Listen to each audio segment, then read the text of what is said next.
신명기 17장 14절부터 20절을 중심으로 조율이라는 제목으로 하나님 말씀을 상고하도록 하겠습니다. 오늘 이 범위는 16장 18절부터 18장 22절까지입니다. 이 전체 속에서 한 부분을 봉독해 드렸는데 이 부분 전체를 다루면서 조율이라는 이 제목의 의미들을 찾아내 보려고 합니다. 이스라엘 백성들이 지금 모압 땅에 서 있습니다.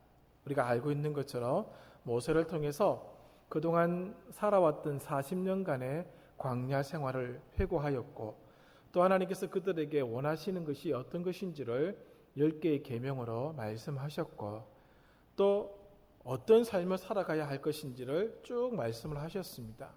오늘 이 16장 18절부터 18장 22절까지는 그들이 가나안 땅에서 살아갈 때에 그들이 만나게 될 삶의 방식과의 문제를 다루고 있습니다. 가나안 땅에 들어가면은 이미 가나안 땅에서 살고 있는 이 7족속들은 자기들 나름대로의 체제를 갖추고 있습니다. 법 체제가 있고, 종교 체제가 있고, 사회적인 규율이 있고, 나름대로의 질서가 다 있습니다. 그 체제 속에 오늘 이스라엘 백성들이 들어가서 살아야 되는데, 그러면은 이스라엘 백성들은 그냥 들어가서 살면 되는 거 아니라는 것이죠. 이스라엘 백성들에게도 하나님이 체제를 갖추게 해 주십니다. 그 첫 번째 제도가 바로 재판, 사법 체계를 말씀을 해주고 있습니다. 그것이 16장 18절부터 17장 13절까지입니다. 16장 18절을 보시면은 내 하나님 여호와께서 내게 주시는 각 성에서 내 지파를 따라 재판장들과 지도자들을 둘 것이요 그들은 공의로 백성을 재판할 것이니라. 하나님께서 재판, 사법 체계를 말씀을 해주고 있는 장면이 나오고, 그리고 17장 14절부터 20절까지는 왕 체제를 말씀해주고 있습니다. 그리고 18장 1절부터 8절까지로 보기도 하고 14절까지 보기도 합니다만은 일단 14절까지 끊는다라고 볼 때에 18장 1절을 보십시오. 레위 사람 제사장과 이렇게 나옵니다. 제사 체제, 이 종교 체제를 말씀을 하고 있는 부분이 나오고요. 18장 15절부터 마지막 절까지는 15절, 18장 15절 내 하나님 여호와께서 너희 가운데 내 형제 중에서 너를 위하여 나와 같은 선지자 하나를 일으키시리니, 이 선지자 체제를 말씀을 하고 있습니다. 이 네 가지 체제를 말씀을 해주고 있는 부분이 오늘 이 내용입니다. 가나안 땅에 들어가서 그 가나안 족속들의 삶의 방식을 접하게 될 것입니다. 그때 이들은 하나님께서 지금 말씀하시는 이 체제로 살아가야 한다는 것이죠. 분명히 충돌이 있을 것입니다. 충돌이 일어날 때에 또 그들이 가지고 있는 그 체제를 가지고 어떻게 살아가야 할 것인지를 말씀하고 있는 내용이 이 부분들입니다. 그것들을 하나씩 살펴보면서 하나님의 의도를 생각해 보도록 하겠습니다. 먼저 이 재판 체제입니다. 사법 체제입니다. 16장 18절부터 시작됩니다. 특이한 부분이 나옵니다. 우리나라 같은 경우 사법부의 수장을 누가 뽑게 되어 있습니까? 임명하는 임명자가 있습니다. 여기에 16장 18절은 무엇을 말씀하고 있는가 하면은 백성들이 이 지도자를 선출한다는 겁니다. 책임은 백성들에게 있습니다. 그리고 이 사람들을 뽑는 가장 큰 이유는 이 18절 세 번째 줄에 있는 것처럼 그들은 공의로 백성을 재판할 것이니라. 공의가 펼쳐지게끔 하는데 이 사람들의 역할이 있습니다. 자녀들이 판사가 되든지 검사가 되든지 변호사가 되기를 원하는 그런 마음들이 한때 다 있었으리라 생각합니다. 왜 그렇죠? 힘이 있기 때문에 그렇습니다. 백성을 공의로 재판하는 역할을 하는데 초점을 맞추는 것보다는 그 직업들이 힘이 있기 때문에 우리의 자녀가 그런 자리에 있기를 은근히 원했던 것이 우리들의 마음이지요. 그러나 하나님이 이 사법체계, 재판장들을 세우는 가장 큰 까닭은 이스라엘 백성들 가운데 공의가 펼쳐지게끔 하는데 그 목적이 있습니다. 20절을 보십시오. 너는 마땅히 공의만을 따르라. 이것을 위해서 세워졌다는 것입니다. 그리고 그들이 해야 될 행동을 말씀하는데 16장 19절 너는 재판을 굽게 하지 말며 사람을 외모로 보지 말며 또 뇌물을 받지 말라 그렇게 말씀합니다. 뇌물은 판단을 흐리게 하기 때문에 그렇습니다. 공의가 펼쳐지게끔 하는데 오늘 이 사람들이 필요하다라고 하는 것이고 이 사람들은 백성 전체 속에서 뽑혀서 세워지게 되는 것입니다. 우리가 알고 있는 대로 룻기 4장 11절을 보시면은 성문에서 그 지역의 우두머리들, 장로들이 재판을 하는 것을 보게 되지요. 누가 임명하는 것이 아닙니다. 백성들이 그 안에서 선출하게 되어 있었습니다. 그런데 문제는 16장 21절부터 17장 13절이 문제였습니다. 이 부분을 신명기가 어떻게 해석을 하고 있는가가 그동안에 좀 어려운 문제였다라고 합니다.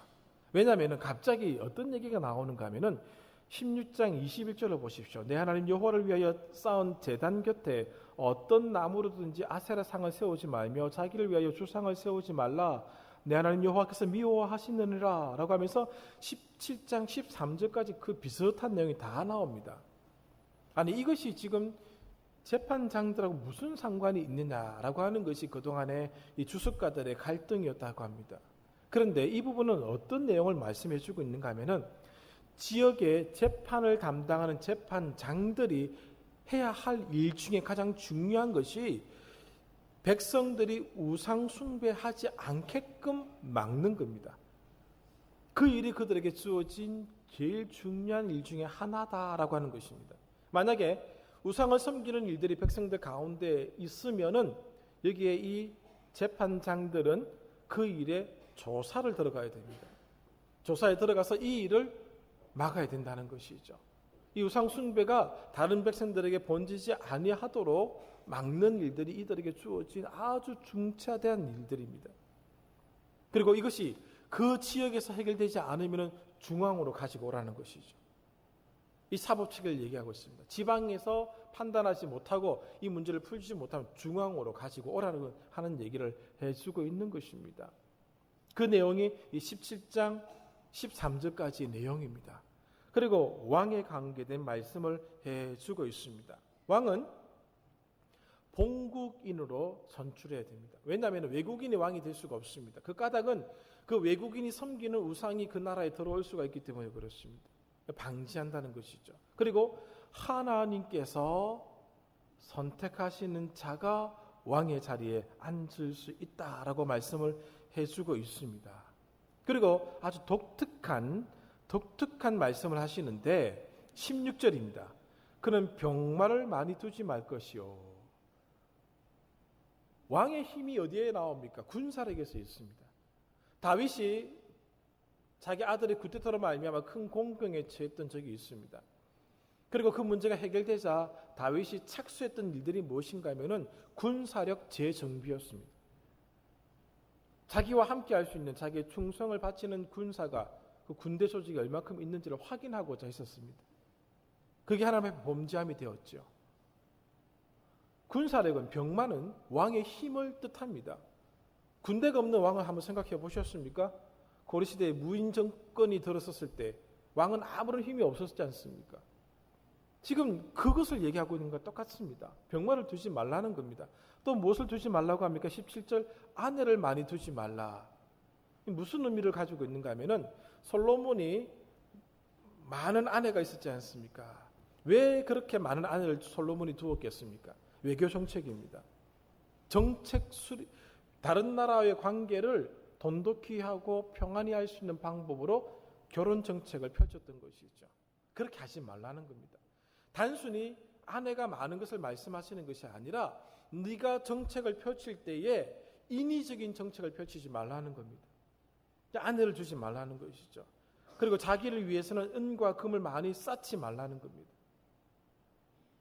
왕이 부도 없고 권력도 없고 정책을 펼칠 수 있는 그런 인위적인 선택권도 없고 이 신명기가 말씀하고 있는 왕이 바로 이것입니다.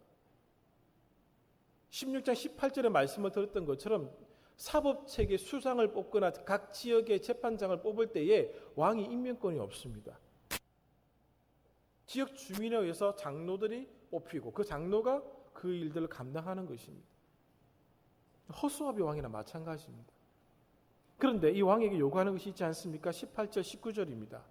왕이 해야 될 일을 언급해주고 있는데 그가 왕위에 오르거든 이 율법서의 등사본을 레위 사람 제사장 앞에서 책에 기록하여 평생에 자기 옆에 두고 읽어 그의 하나님 여호와 경외하기를 배우며, 지금 왕이 할 일이 바로 이겁니다.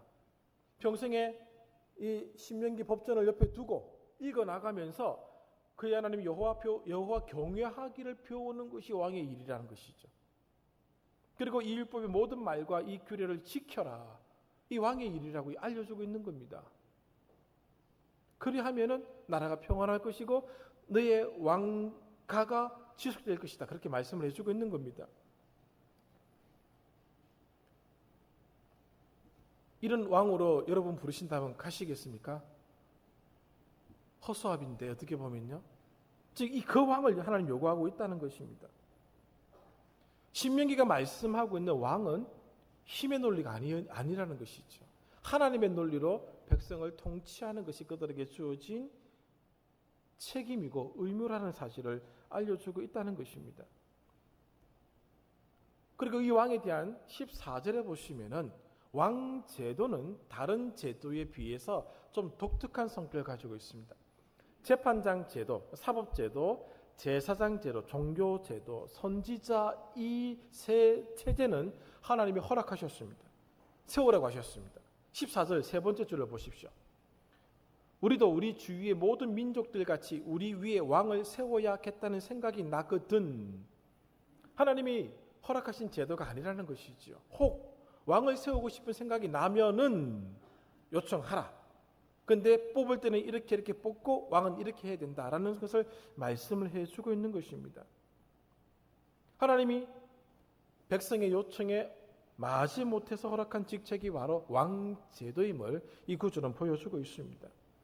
신명기가 말씀하고 있는 왕은 우리가 알고 있는 그 정치가도 아니고 군주도 아닙니다. 토라의 사람입니다. 말씀의 사람이 되라고 얘기를 해주고 있다는 것이 독특한 모습입니다. 거기에 비해서 제사장의 모습은 좀 더 다릅니다. 여기 제사장은 어떤 일들을 하게끔 되어 있는가, 먼저 이것부터 말씀을 드려야 될 것 같습니다. 제사장을 레위 사람들 중에서 선출하게 되어 있습니다.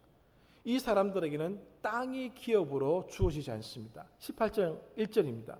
레위 사람 제사장과 레위의 온 지파는 이스라엘 중에 분깃도 없고 땅이 없다는 겁니다. 기업도 없을지니 그들은 여호와의 화제물과 그 기업을 먹을 것이라. 2절 그들이 그들의 형제 중에서 기업을 가지지 않을 것은 여호와께서 그들의 기업이 되심이니, 여호와가 기업이지 땅이 소산이 토지 소산이 기업이 아닙니다.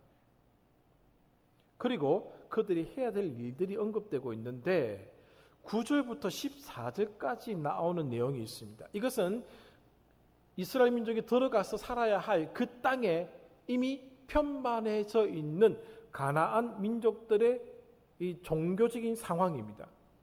그 중에 10절과 11절만 읽어드리겠습니다.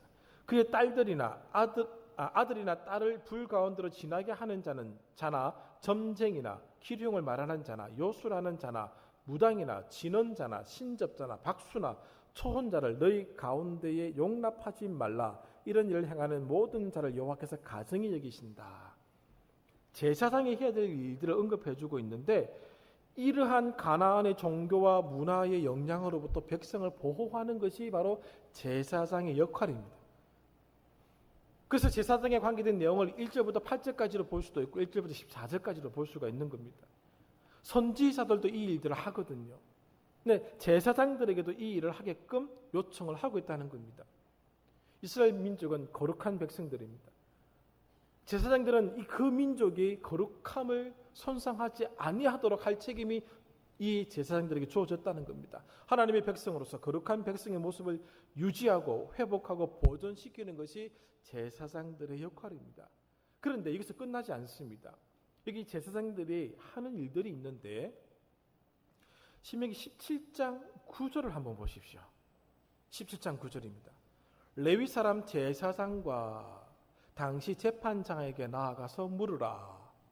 아니, 사법체제에 재판장들을 세워주셨음에도 불구하고 이 제사장들은 이 재판에 관여할 수 있는 힘이 있었다는 겁니다. 왕은 사법권에서 멀어져 있습니다. 그러나 제사장은 이 일들을 할 수 있는 권한이 그들에게 있었다는 사실을 이 자리에서 보여주고 있습니다. 그리고 우리가 알고 있는 대로 이 제사장들은 희생 제사를 관장합니다. 레위기가 보여주고 있고 민수기 3, 4장이 그것을 보여주고 있습니다. 그리고 신명기 31장 9절 이하에 보면은 하나님의 말씀을 가르치는 책무까지 그들에게 주어져 있습니다. 신명기 20장에 보면은 전쟁에 나갈 때에 전쟁에 대해서 이렇게 저렇게 얘기해 줄 수 있는 권한도 이 제사장에게 있다는 것입니다. 왕의 권한과 제사장의 권한을 한번 비교해 보시기를 바랍니다. 왕은 아무것도 아닙니다. 여기서는. 제사장은 정말 권한이 많이 있는 것을 보게 되지 않겠습니까? 민수기가 소개해주고 있는, 레위기가 소개해주고 있는 제사장의 모습과는 전혀 다른 그런 모습을 우리가 보게 됩니다. 우리가 알고 있는 제사장의 모습, 레위기에 나타난 제사장의 모습을 보십시오. 대제사장을 제외한 모든 제사장들, 그리고 그 일들을 돕는 레위 사람들은 성막에서 허드렛 일을 하는 사람들입니다. 짐승을 가지고 오면은 씻기고, 그 다음에 각을 뜨고, 배설물을 끄집어내고, 버리고, 태우고, 그리고 제사를 드릴 때 그 땅에 다 피를 쏟게끔 되어 있습니다. 여러분, 성막의 크기가 그렇게 크지 않습니다. 우리 예배당 한 3분의 2 정도밖에 되지 않습니다. 그 땅에 숱한 제사에 드려지는 동물의 피를 땅에 쏟아버린다 한번 생각해 보십시오. 피로 흥건하게 젖어져 있을 수밖에 없습니다. 파리떼가 진동하지 않겠습니까? 피비린내가 진동하니까. 그 자리에 신발을 신지 않고 제사장들이 그 일을 감당하게 되어 있습니다. 허드렛 일들을 그들이 하고 있는 것이죠. 그런데 오늘 신명기가 말씀해 주고 있는 이 제사장은 굉장히 힘 있는 그런 모습을 우리들에게 보여주고 있다고 하는 것이죠. 그리고 이분들은 각 지파 속에 다 흩어져 있습니다. 중앙에도 제사장이 있었지만 각 지역에, 각 성읍에도 제사장이 다 있었다라고 하는 것입니다. 흩어져서 오늘 가나안 땅에서 영향을 받을 수 있는 모든 종교적인 영향력을 차단시키고 하나님의 백성으로 거룩함을 보존하게끔 하는 그 일들이 이들에게 주어진 일이었다라는 사실입니다. 특별히 이 18장, 유인물은 19장으로 되어 있는데 18장으로 고치셔야 됩니다. 18장 1절부터 8절까지 따르면 레위 사람들은 제사장이라는 모습보다는 신실한 사람이라는 점에서 부각되고 있다는 사실입니다.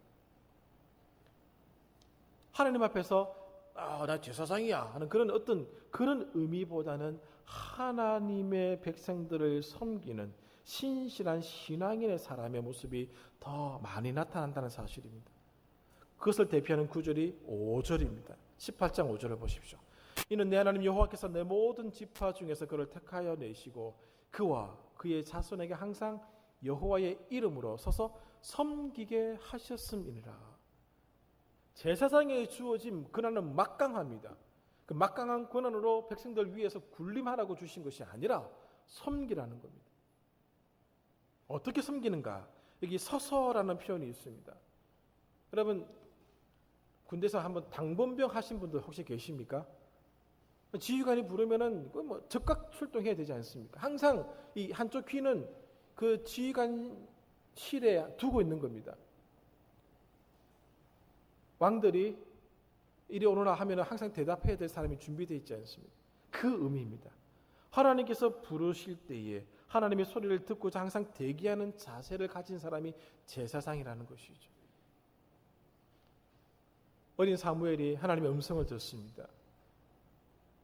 그와 같은 태도가 제사장들에게 필요하다라고 하는 사실입니다.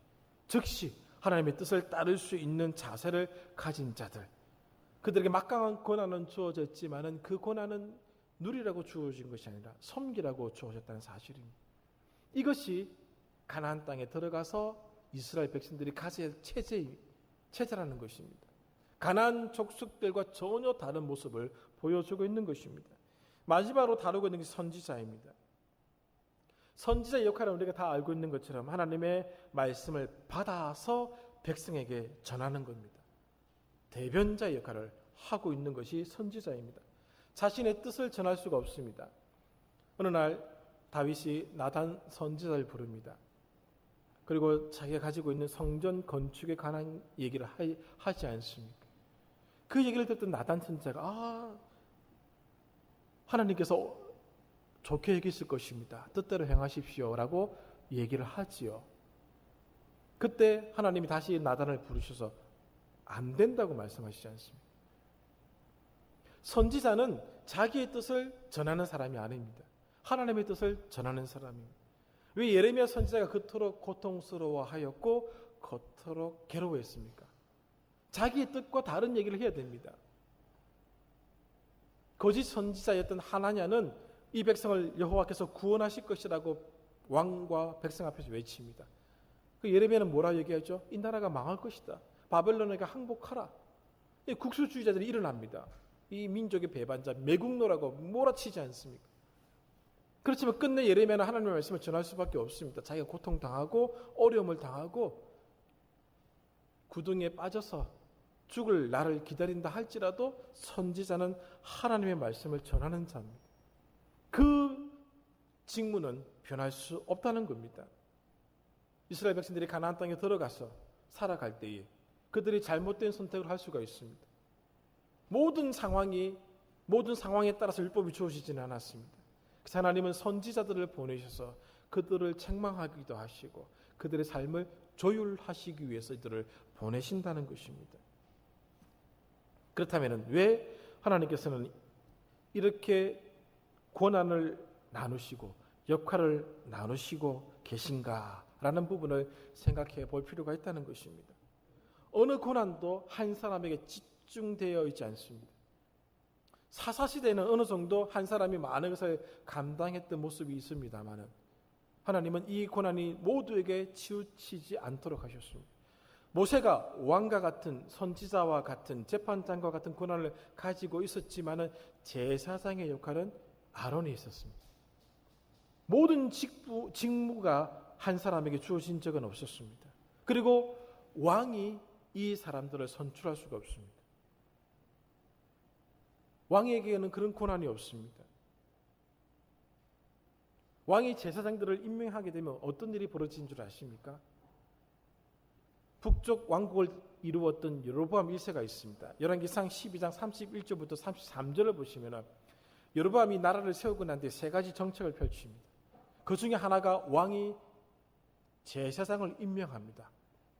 제사장 임명권을 자기가 가지고 옵니다. 그 뒤에 북왕국은 내내 우상 숭배의 나라로 살아가다가 멸망하고 끝나버렸어요. 다 흩어지고 말았습니다. 왕이 제사장의 임명권을 가지게 될 때 생기는 일입니다. 그리고 왕은 정치에서는 최고 책임자의 자리에 앉아 있지만은 권력이 매우 제한되어 있다는 사실을 보여주고 있는 것이죠. 왜 그렇게 하셨는가? 이스라엘 민족에게 있어서 최고의 사사, 유일한 왕은 오직 여호와 하나님 한 분뿐입니다. 솔로몬이 다윗이 왕이었지만 그 사람들은 그 진짜 왕 밑에 있는 하나님의 통치를 받아서 대신 행해주는 대리자의 역할이었지 성경에서 말씀하고 있는 그 왕의 개념이 그들에게 주어진 적은 없습니다. 그러므로 이 왕의 권한을 축소시킴으로 오직 여호와 하나님 한 분만 보이도록 하기 위해서 그렇게 하셨다는 것이죠. 그리고 이 직무들을 다 나눔으로 서로 견제하고 조율하도록 하기 위해서 이렇게 하셨다는 것입니다. 그렇게 조율하는 기준점은 토라, 율법입니다. 하나님 말씀으로 조율하도록 하셨습니다. 왕이 잘못하면은 선지자가 가서 책망하는 겁니다. 다윗이 죄를 지었습니다. 누가 책망합니까? 선지자가 할 일입니다. 나단은 목숨을 걸고 가야 됩니다. 그리고 선포하죠. 당신이 그 사람이라. 얼굴 빤히 쳐다보면서 삿대질 딱 하면서 당신이 그 사람이라 딱 얘기합니다. 목숨 걸고 하는 겁니다, 여러분. 죽이라면 죽습니다. 우시아 시대를 한번 읽어보십시오. 우시아가 제사장이 드릴 분향권을 가지고 자기가 성전에 들어갑니다. 다 막았었지 않습니까? 왕의 권한을 제한하려고 했는데 우시아가 감행해버립니다. 하나님이 그에게 병이 생기게 하셨지 않습니까? 쫓아내버립니다. 서로 견제하고 조율하도록 하는 겁니다. 한 사람에게 모든 권한이 치우쳐서 이스라엘 백성의 나라가, 하나님의 나라가 이방 나라처럼 되지 않게끔 하기 위한 하나님의 조율이 이 속에서 나타나고 있다는 것입니다. 처음에 말씀드린 것처럼 군사력도 없고 정책도 자기 마음대로 펼칠 수가 없고 부요함도 없는 왕이라면 그 직위를 여러분들은 허락하시겠습니까? 이런 왕 하라고 하시겠습니까? 이스라엘에게 있어서 왕은 백성들 머리 위에 앉아 있는 것이 아닙니다. 오늘 17장 19절 18절에서 말씀하고 있는 것처럼 여호와 경외하는 것을 배우는 것이 그의 역할입니다. 우습지 않습니까? 왕인데 여호와 경외하는 걸 배우는 것이 그의 역할이라는 것이죠. 요시야 시대에 하나님의 율법책 신명기 법전이 발견되지 않습니다. 그에 따라 또 그가 종교개혁을 일으킵니다. 왕이 여호와를 배워나가면은 백성들도 여호와를 배웁니다. 왕이 여호와를 배우지 않으면은 백성들도 여호와로부터 멀어지게 되어 있습니다. 왕의 역할은 무엇인가 하면은 여호와 하나님께 온전한 충성을 바치게끔 백성들을 이끌어가는 겁니다. 그것이 왕의 역할입니다. 하나님과 백성의 사이에서 조율하는 겁니다. 백성들이 진짜 왕이신 여호와 하나님을 온전히 섬길 수 있도록, 그 하나님께만 충성할 수 있도록 이끄는 역할이 왕에게 주어져 있다는 것입니다. 그렇게 하기 위해서는 왕도 여호와 경외하는 것을 배워야 되고 왕도 율법의 모든 말씀과 규례를 지켜야 됩니다. 이것이 신명기가 말씀하고 있는 왕의 역할입니다. 제사장을 보십시오. 언뜻 보면 제사장에게 주어진 권한이 굉장히 큽니다. 사실 그렇습니다. 가나안 땅에 있던 이 이방 종교의 모습을 한번 생각해 보십시오. 아니면 애굽의 애굽 종교를 한번 생각해 보시기 바랍니다. 중세 시대의 교회의 모습을 한번 생각해 보십시오. 교회가 막강한 권한을 가졌습니다. 애굽 당시의 제사장들은 막강한 권한이 있습니다. 가나안 땅의 종교들도 마찬가지입니다. 그 권한이 어디에서 주로 근거하고 있는가 하면 토지입니다. 토지. 애굽의 제사장들은 신전의 땅도 제사장의 소유입니다. 그리고 모든 사람들이 이렇게 나올 때 자기의 재산을 바치게 되어 있습니다. 그런데 하나님은 이 하나님 나라의 제사장들은 그 권한은 막강하게 주셨지만 그 근거를 없애버렸습니다. 중세 교회가 엄청난 땅을 가지게 되었습니다. 그래서 교황은 지상의 황제마저도 움직일 수 있는, 갈아치울 수 있는 힘이 거기에 있었습니다. 고난도 막강하고 힘도 있으면은 이 제사장에 의해서 나라가 망치게 되어 있습니다. 하나님은 그래서 빼버립니다. 제사장의 역할은 권한은 있지만 18장 5절에 있는 것처럼 여호와의 이름으로 서서 섬기게 하셨습니다. 백성들과 상호작용하지 않으면 이들은 먹고 살 수가 없습니다. 왜? 여호와께서 그들의 기업이 되시고 그들에게 땅을 주시지 않으셨습니다. 먹고 사는 문제는 철저하게 백성들에게 의존하게끔 되어 있습니다. 백성들을 의존하지 않으면 제사장 그룹, 레위 지파 그룹은 살아갈 수가 없습니다. 고난은 막강하지만 하나님이 그 고난의 근거가 그 고난의 힘의 근거가 된 토지를 빼앗아 가심으로 조율하신 겁니다. 그래서 그 고난을 행사할 때에 백성과 하나님 사이에서, 백성과 제사장 사이에서 조율할 수 있게끔 하나님이 이 제도를 그렇게 만들어 가신 것입니다. 그리고 선지자들의 역할을 한번 생각해 보시기 바랍니다. 가나안 땅에 들어가면 그들이 만나게 될 사람들이 이런 사람들입니다. 점쟁이, 기령을 말하는 자, 요술, 무당, 진언, 신접, 박수, 소원, 다 무엇을 얘기하는 사람들인지 아시죠? 미래에 어떤 일들이 일어날 것들을 나는 안다라고 얘기하는 사람들이 바로 이런 사람들입니다. 어떤 결정을 내릴 때 이렇게 결정해야지 옳다라고, 어떤 결정을 내릴 때 이것이 옳은 결정이다라고 말해줄 수 있는 사람들이 바로 이런 사람들이다라고 알려져 있습니다. 그래서 이 사람들이 하는 방법들이 있지 않습니까? 사람의 그 미래에 대한 불안 요소를 자극하고 그것을 통해서 장악합니다. 오늘날 다 점쟁이 다 그렇지 않습니까? 그런 점집에 가는 사람들이 왜 가겠습니까? 문제가 없는 사람이 가겠습니까? 있는 사람이 가겠습니까? 문제는 딱 그 세 가지입니다. 돈, 건강, 집안. 딱 세 가지죠. 집안은 여자가 가면 남편 문제, 자식 문제, 남자가 가면 아내 문제, 자식 문제. 뻔한 거 아니겠습니까? 저한테 차라리 오십시오. 돈 갖고 제가 잘해드리겠습니다. 다 맞춰드리겠습니다. 사람들의 그 불안한 욕구, 미래에 대한 그런 불안함을 자극하고 그런 일들을 하는 사람들이 가나안 땅에 들어가면 많이 있다는 겁니다. 근데 그 사람들의 말에 귀를 기울이지 말라, 그렇게 말씀을 하고 있는 것입니다. 하나님은 이 일들을 가증스럽게 여기십니다. 하나님은 직접 선지자들에게 말씀하셔서 하나님의 뜻을 보여주십니다. 선지자들은 삶의 미래에 생길 수수께끼를 풀어주는 사람이 아닙니다. 선지자들은 하나님의 말씀을 전해주는 사람들입니다. 그 말씀을 전달함으로 삶을 조율하라는 겁니다. 다윗에게 하나님의 말씀이 전해집니다. 나단을 통해서. 다윗이 어떻게 하죠? 조율합니다. 회개합니다. 자복합니다. 그의 삶을 바꿉니다. 선지자 역할이 그겁니다. 예레미야가 이스라엘 백성들 앞에 회개를 촉구할 때, 멸망한다고 촉구할 때 그들이 사실 조율했어야 됩니다. 회개하고 하나님께 돌아와야 됩니다. 바벨론에 항복해야 됩니다. 조율하지 않게 되자 하나님이 치시고 완전히 흩어버리셨던 것입니다. 이스라엘 백성들이 가나안 땅에 들어가서 만나게 될 이런 각 체제들, 너희들이 하나님의 백성으로, 거룩한 백성으로 그들과 같은 모습으로 살지 말라는 겁니다. 그들과 같은 체제 속에서 살아가지 말라는 겁니다. 그들 속에서 하나님의 거룩한 백성의 모습을 가지라는 겁니다.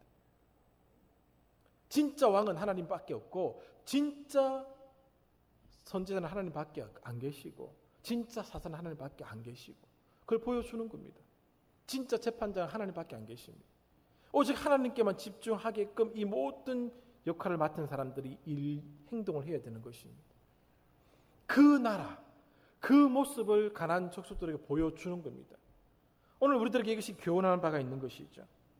오늘 이 땅에는 경제력과 정치적인 힘, 권력을 추구하는 사람들로 가득 찼습니다. 다 야망들이 있지 않습니까? 여성이나 남성이나 할 것 없이 다 야망이 있습니다. 지배하는 사람들이 사는 땅이 바로 여기고 가나안 땅이었습니다. 그러한 땅에서 하나님이 필요한 사람들이 있었습니다. 삶을 조율하는 사람들. 하나님의 말씀을 가지고 조율해 나가는 백성이 필요했고 나라가 필요했다는 것입니다. 세상의 가치와 전도된 삶을 살아가는 사람이 필요합니다. 힘을 추구하는데 그 힘이 남을 섬기는 힘으로 조율되는 사람들이 필요했다는 것입니다. 왕이지만은 권력을 갖고 휘둘리는 사람이 아닙니다. 여호와를 배우는 사람이었습니다. 하나님과 백성을 이어주는, 백성이 하나님을 온전히 섬기도록, 온전히 충성하도록 조율해주는 역할이 왕의 역할이었다는 것이죠. 바로 그런 사람들이 오늘날 필요하다는 것이죠. 예수 믿는 사람들마저도 야망을 꿈꾸고 권력, 정치적 권력과 경제적 힘을 추구한다면 가나안 땅의 사람들과 똑같은 것입니다. 변화를 일으킬 수가 없습니다. 우리 시대에는 이 가나안 시대보다 더 큰 힘과 권력, 야망, 지배력이 확대된 사회를 우리가 살고 있습니다. 오늘 우리들에게 맡겨진 책무가 있습니다. 왜 교회 공동체를 이루어서 여기서 하나님을 섬기게 하시겠습니까? 우리 삶을 조율하고 말씀으로 조율하고 오늘 그 조율된 삶을 가지고 세상에 들어가서 너희들이 살고 있는 그 삶의 모습이 옳지 않다라고 하는 것을 우리 삶으로 보여주라는 겁니다. 그래서 무엇을 먹을까, 무엇을 마실까, 무엇을 입을까 하지 말라는 겁니다. 그건 이방인들이 구하는 것입니다. 그건 우리가 추구하는 삶이 아닙니다. 토라에 의해서 조율된 삶을 사는 사람은 그렇게 살지 않는 겁니다. 야망을 추구하지 않습니다. 힘이 있지만 그 힘은 섬기는 데 필요한 것입니다. 오늘 그것이 오늘 그리스도인의 삶이 되는 것이고 그런 사람들을 하나님은 오늘 이 모압 광야에서 만들어서 그 속에 집어넣고자 하는 것입니다. 그래서 그 세상에 하나님의 구원이 있음을 보여주고자 하셨던 것이죠. 오늘 우리가 살아가는 세상 속에서 어떤 삶을 살아가고자 하십니까? 주의 말씀으로 조율하셔야 됩니다. 그 말씀을 가지고 그 조율된 삶을 가지고 세상 속에 들어가셔야 됩니다. 그리고 세상을 하나님의 말씀으로 조율해 나가는 겁니다. 그게 우리들의 책무고 우리들의 모습입니다. 한 주간 살아갈 것입니다. 가정이든 직장이든 어디에 있든지 간에 먼저 나를 주의 말씀으로 조율하시고 이 세상을 또 주의 말씀으로 바꿔 나가는 그 위대한 하나님의 종들이 되시기를 간절히 소원합니다. 기도하겠습니다.